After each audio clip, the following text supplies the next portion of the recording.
If you try to copy a file from one drive to another drive, then you get this error 0x80070570. The file or directory is corrupted and unreadable. It says it's corrupted, so I tried to delete it and then I got exactly the same error, and this time it's saying I can't even delete it because the file is corrupted. So I tried many different methods to delete this file and only one method worked, which is to use command prompt to repair the whole drive containing that file. Click on start, type command. Under the best match you should see command prompt and then select run as administrator. First I tried to run the check, but because it's read only, it didn't work. So the solution is to use chkdsk, that is abbreviation for chkdisk, and then type space, type the drive letter, for example J:/F,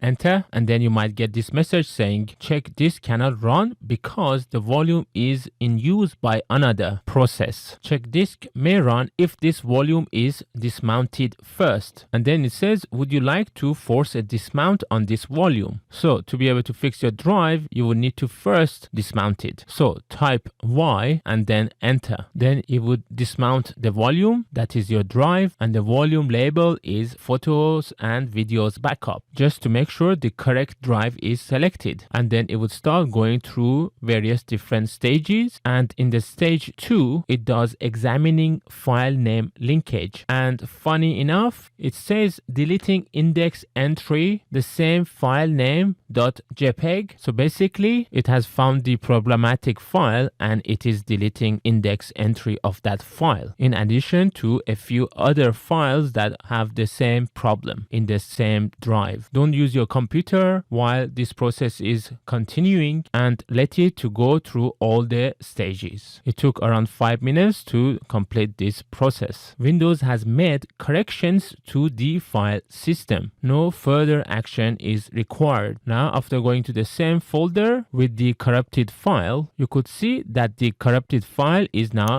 removed. And now I can copy the whole folder to another drive and not having any errors anymore. Always make sure to check my other videos, links in the description.